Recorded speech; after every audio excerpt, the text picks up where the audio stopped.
I was already awake when her name lit up my phone. The apartment was dark except for the streetlight leaking through the blinds, and my half-finished assignment sat on the desk like an accusation. It was exactly midnight. "Hello?" My voice came out rougher than I meant. There was a pause, a breath that sounded shaky. "It's me," she said. I shouldn't. Are you awake?" "I am now." I tried to joke, but it landed soft, almost an invitation. Her silence stretched. The clock ticked. I could hear a faint hum on her end, like she'd left the car engine running. "I just needed someone to talk to," she said finally. "Could you?" She stopped herself. "Never mind." Before I could think about what was smart or appropriate, I heard myself say, "I'll come over." Another breath. "You don't have to." "I want to." The walk to her house felt longer than usual. Cold air rolled off the river, making my hands tremble inside my jacket. She lived in a small brick house at the edge of town, the kind with chipped paint around the windows but flowers stubbornly blooming in the yard. I'd been there before, always in daylight, always pretending we were just neighbors who sometimes shared coffee. Tonight there were no lights on except a dim glow in the front room. Through the curtain I could see her silhouette pacing, one hand pressed to her forehead. When she opened the door, she looked like she hadn't decided to let me in until the very last second. Her hair was loose, a little messy, a sweater hung off one shoulder. She didn't smile. "You came," she said softly. "You called," I answered. She stepped back to let me in. The living room smelled faintly of rain and the lemon polish she used on her old wooden furniture. A mug sat untouched on the coffee table, tea gone cold. I tried to fill the silence. "Couldn't sleep?" "I didn't even try." She wrapped her arms around herself. "I've had one of those days where everything feels heavier than it should." Her eyes flicked up to mine then away, like looking too long might break something. I wanted to reach out but didn't. Instead I sat on the edge of the couch, hands clasped, watching her move around the room without purpose, straightening a picture frame, shifting a cushion, all the little rituals of someone who doesn't want to sit still. "You're shaking," I said. "It's nothing." But her voice cracked. I stood, hesitated. "Do you want me to stay?" She didn't answer right away. The clock on the mantel clicked forward another minute. She finally whispered, "I don't want to be alone." The words landed between us like a confession. I nodded. "Then I'm here." Her shoulders loosened a little. She looked at me again, longer this time, as if searching for something on my face. For the first time since I'd arrived, she almost smiled.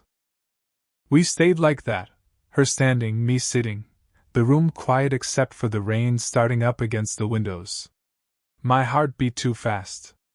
Everything I tried to keep casual, all the careful distance, felt suddenly fragile. Then her phone buzzed on the table. The screen lit up with a name I didn't recognize. She stared at it, frozen, before turning it face down. She said, almost to herself, "I shouldn't have called you." I took a step toward her. "But you did." She looked up, eyes wide, as if about to say something she'd been holding back for years, and then the doorbell rang. The doorbell echoed through the small house like a dare. She didn't move at first. Then she brushed past me to the hallway, her hand grazing my arm by accident, warm, fleeting, and opened the door just enough to take a small padded envelope from a courier. No words. When she shut it, her shoulders sagged as if she'd been holding her breath. "Sorry," she murmured. "I wasn't expecting that." I wanted to ask who it was really from, but I kept my mouth shut. The rain tapped harder at the windows. The air between us felt denser, like a room after someone's been crying. She set the envelope on a shelf without opening it. "Do you want tea?" she asked, already moving to the kitchen. I followed, unsure if I should. "Sure." She busied herself at the counter, clinking cups, turning her back to me. I noticed a framed photograph leaning against the backsplash, a man about her age, arm around her at a lake. It wasn't hanging, just propped there like an old postcard. His smile looked practiced. She caught me looking and gave a small, crooked smile. My ex-husband. He left 2 years ago. He still calls sometimes. I nodded, not trusting myself to say anything that wouldn't sound like judgment. What about you? She asked over her shoulder. Me? I shrugged. I'm not really a relationship person.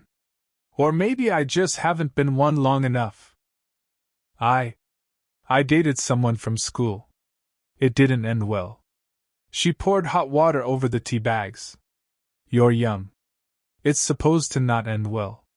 I almost laughed but didn't. And yet here I am, in your kitchen at midnight. Her hands stilled on the cups. She turned slowly, eyes catching mine. You shouldn't be, she said softly. But you called. I reminded her. My throat was dry. For a moment neither of us moved. The kettle hissed. The rain softened. I'm 46. She said finally. You're, what, 21? 22. I tried to sound older than that, but the number hung there, a dividing line. Her eyes flicked down, then back up. It's not just that, she said, almost whispering. You're my son's friend.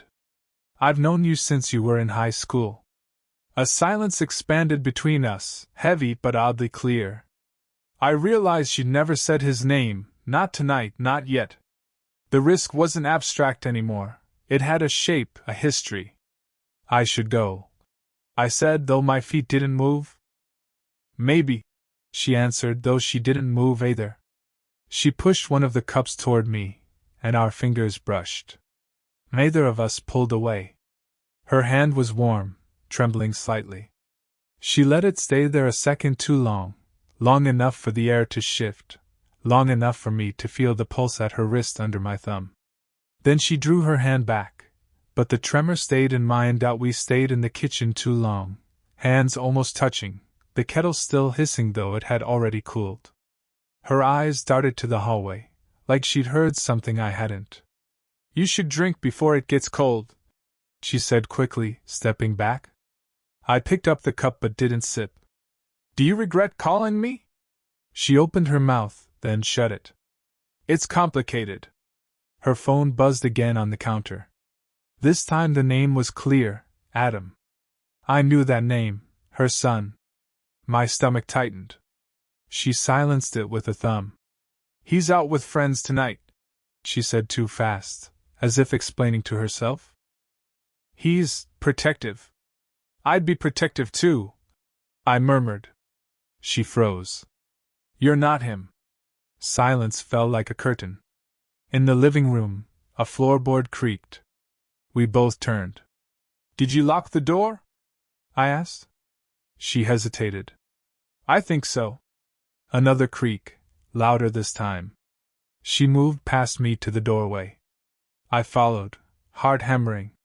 It was just wind against the window, but the moment had already cracked something open. She pressed a hand to her forehead. This is wrong, she whispered. I took a step closer, not sure if I was trying to comfort her or myself. Then tell me to leave. Her eyes flicked up to mine. I can't. Before I could answer, a key rattled in the lock. We both jumped. She ran to the door, intercepting it just as it opened.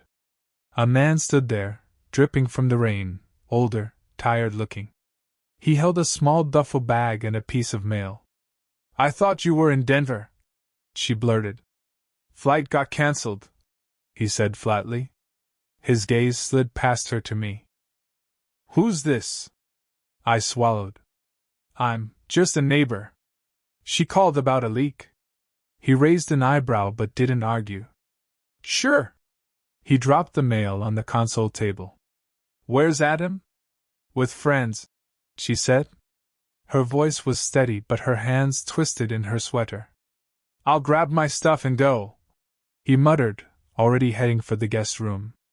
When he was gone, She shut the door softly and leaned against it. Her breath came shallow, eyes fixed on the floor. You didn't say he still had a key, I whispered. I didn't think he'd come back tonight. We stood there, inches apart, both shaking, from the cold, from the lie we just told. You should go, she said again, but this time her hand found my sleeve, holding me there. I didn't pull away. Her eyes flicked to my mouth, then back up. For one heartbeat we leaned in, so close I could smell the rain on her hair, feel the tremble in her fingers. Then she stepped back, breaking the spell. Not here, she whispered. But she still didn't let go of my sleeve. Her fingers finally slipped from my sleeve, but the imprint of her touch stayed like heat under my skin. The house was too quiet. I could hear her ex-husband moving in the guest room, drawers opening, a zipper, the muted clatter of hangers, and every sound scraped against the back of my neck. I can't keep doing this, she said under her breath, not to me exactly, but it landed on me anyway. Doing what? My voice came out sharp. Calling me and then pretending you don't want me here? She turned, eyes flashing. I didn't pretend. I'm trying to keep this from turning into something neither of us can handle. Too late, I said. It wasn't a threat, just the truth slipping out before I could stop it. She pressed a palm to her chest like she could hold something in. You're so young. You think this is a story about saving someone. It's not. That's not what this is. My heart hammered. I'm not your son. I'm not a kid. I broke off, unable to finish the sentence.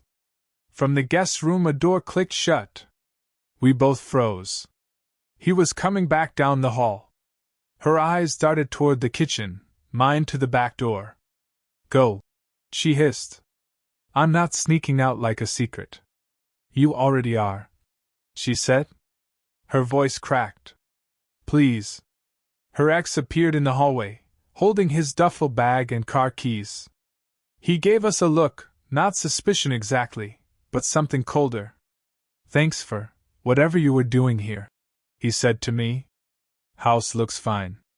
I was just leaving, I murmured. He walked past us without another word, rain dripping from his jacket. The door slammed behind him. We both flinched at the sound. She sagged against the wall, rubbing her temples. This is insane. I stepped closer. You're shaking. I don't know what I'm doing, she whispered. I tell myself it's wrong, that it's just comfort, but then. She stopped, biting her lip. Then what? I asked. Her eyes lifted to mine. Then you look at me like that. A pulse beat between us. The rain outside slowed to a hush. In the dim light of the hallway her hair clung damp to her cheek, and without thinking I reached up and brushed it back. She didn't move away. Her eyes closed for half a second, a surrender or a mistake, then opened, dark and shining. You should leave, she said again, but it came out like a plea.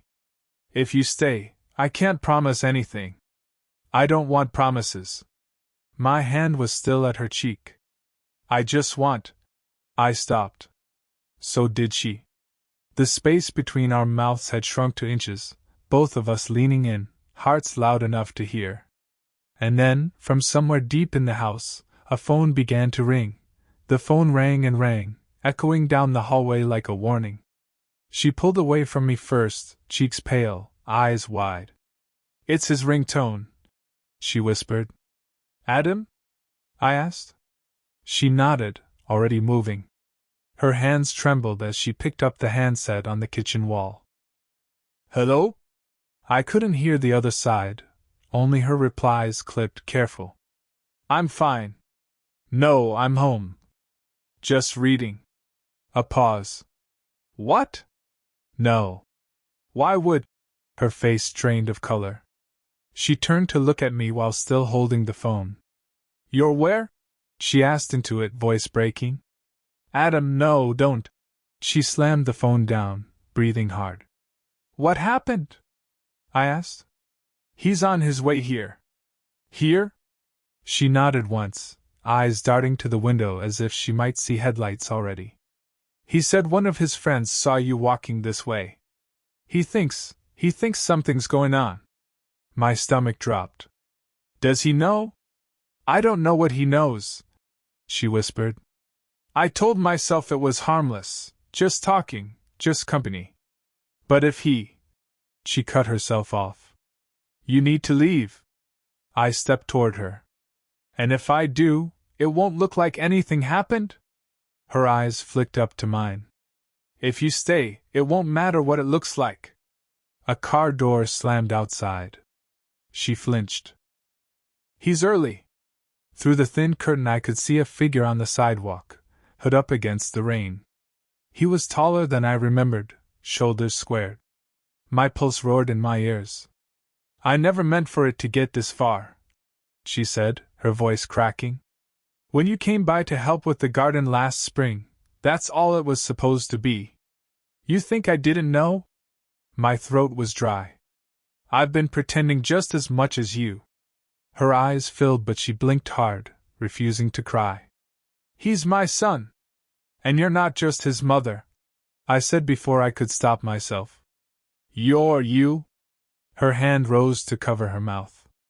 For a heartbeat we just stared at each other, everything unsaid filling the space. Another knock, loud this time. She whispered. Please. I'm not hiding, I said, but my voice shook. You don't understand, she whispered back. He's not alone. I looked past her out the window again. Two figures now. One in a hood, another older, broad-shouldered. Who is that? I asked. She hesitated, then whispered something that knocked the air out of me. His father. He never left town. He's been staying with Adam. The knock came again, harder.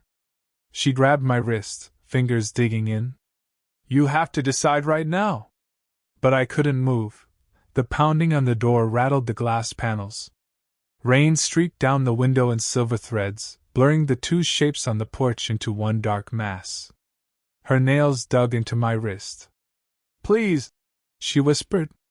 If you care about me at all, then I won't run, I said. She shook her head, eyes wild. You don't know what he's like when he's angry. And his father, I'm not hiding. The words surprised me with how steady they sounded. We're not criminals. Her eyes flashed. We're something. We're crossing lines we can't uncross. Another knock. Mom? A voice called, muffled but unmistakable. Mom, open up. She pressed a hand to her mouth, then to the doorknob, then back to her mouth again. This is going to ruin everything. No, I said quietly. This is the only way it stops being a secret.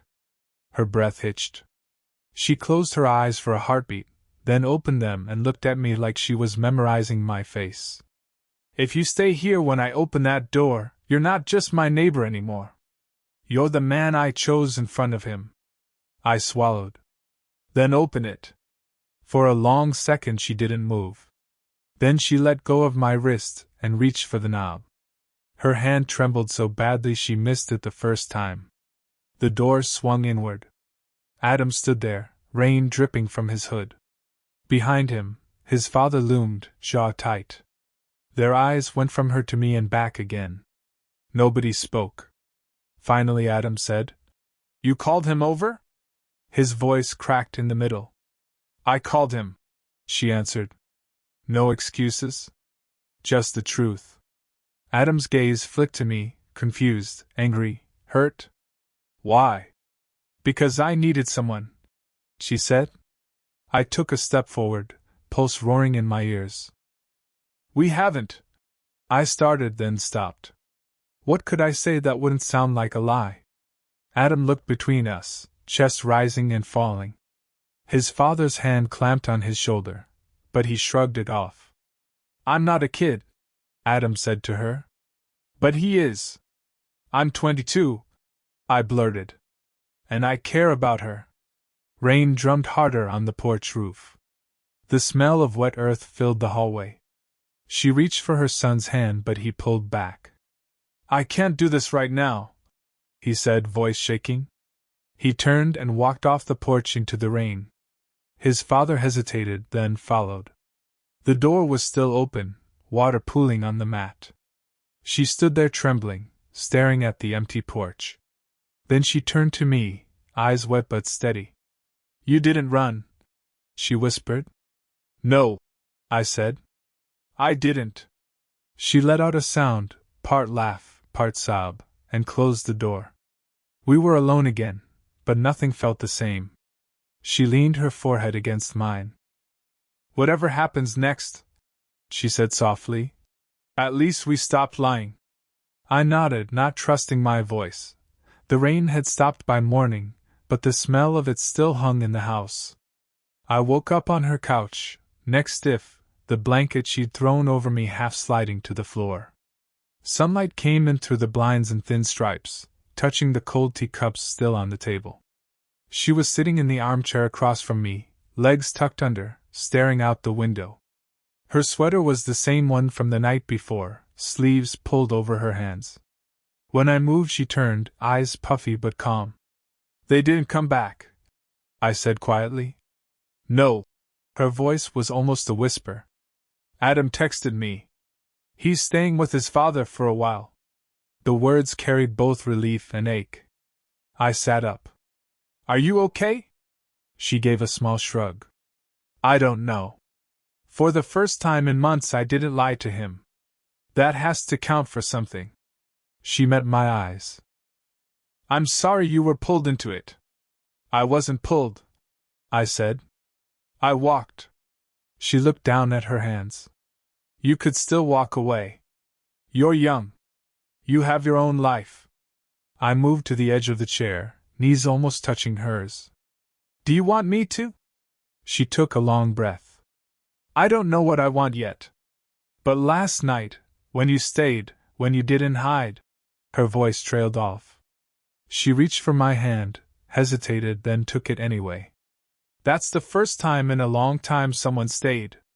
We sat like that, fingers intertwined, the quiet of the house no longer heavy but tentative, like a new room we hadn't stepped into before. She looked older and softer all at once. I probably looked younger and more tired than I wanted to. But neither of us moved.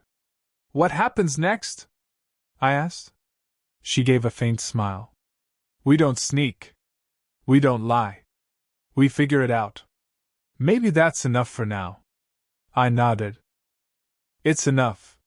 She leaned forward until our foreheads touched, a simple gesture without promise or performance, just warmth. Outside, the sky brightened, wet leaves glinting in the light. Somewhere a car started. The normal world kept moving. "I thought I'd lost the right to be seen," she murmured. "And then you showed up at midnight. I thought I was just helping a neighbor," I said. "And then you opened the door."